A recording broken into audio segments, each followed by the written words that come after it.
Hi, good morning, ma'am. It's so good to have you here, Dr. Janvi.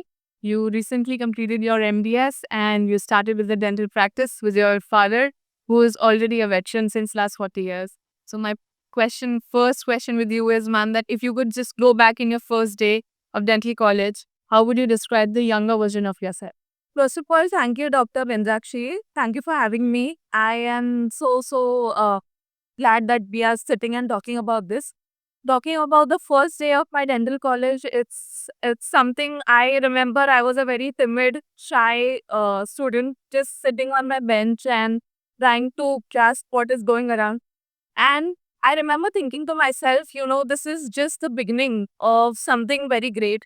This was my dream since I was little child. I wanted to be a dentist only. So I remember like this is just the beginning for something great, something to look forward to. And I was like, this is it. I want to finish my 8 years of dentistry and start practicing as soon as possible.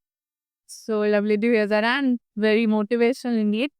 Uh, were there any mistakes you made early on that later became your biggest lesson?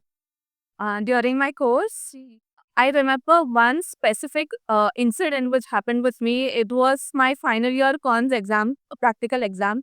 And so there was this patient who was kind of not cooperative for my, I was doing my amalgam fillings and she was not cooperative. So I really had a tough time trying to get through her, trying to get through her and let her sit for like about 1 hour because the practical exam goes on for that long, right? And so that was a lesson wherein I think about it right now also, when a patient walks in, it's not about just the treatment that you do on the patient. It's more about how you gauge the personality of the patient, how you want to kind of navigate that patient. It's not just about what you do inside the mouth. It's more about knowing the patient and knowing what he wants. So I think that is the biggest lesson which I learned in my final year and I would take with me for life. Right, right. So, ma'am, what is that one subject that you would want to relearn and deeply with food? Definitely orthodontics. In fact, I wanted to do my PG in ortho, but since I was going to do general dentistry only, I thought of the other way. But orthodontics, I'm very keen on. I'm keen on prosthodontics. So those are two subjects I want to learn more and more. I'll be doing more courses on it, but yes. So, ma'am, as we all know, dentistry could be very stressful. So, how would you guide your younger self to, manage the burnout during the practice? I actually did because when I was in my third year, I started this page which I have currently. It was called the Serotonin Splash that time because I wanted to connect medical and lifestyle. So it's like splash of serotonin into my page. That was the idea. I ran that page for 3 years. I was a lifestyle influencer, travel and lifestyle, and I worked with over 180 plus brands. And it was a successful page. Just that I had to shut lifestyle blogging for my clinic because I couldn't manage the time. But if I got a chance, if I had more than 24 hours a day, I would definitely go back to it.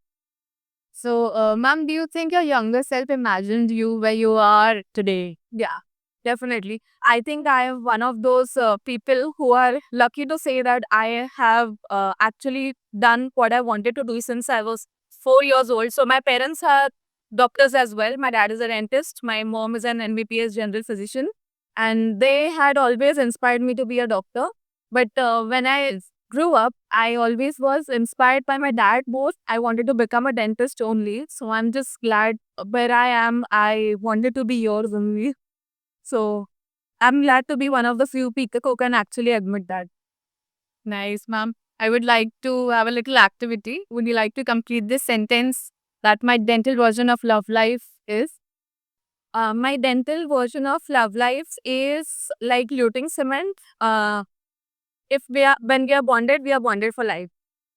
So, ma'am, if the interns and undergrads are watching you today, what's that one advice that you would like to give them? Firstly, when it comes to undergraduation, I would say just careful learning for a new. Nobody will actually tell you to learn new things, but then it should be your own drive to Keep learning, learning, learning. And then when it comes to postgraduates, make sure you're just good to your professors. You'll get. Thank you so much, ma'am. It was good seeing you and having you with us today. Thank you so much for having me.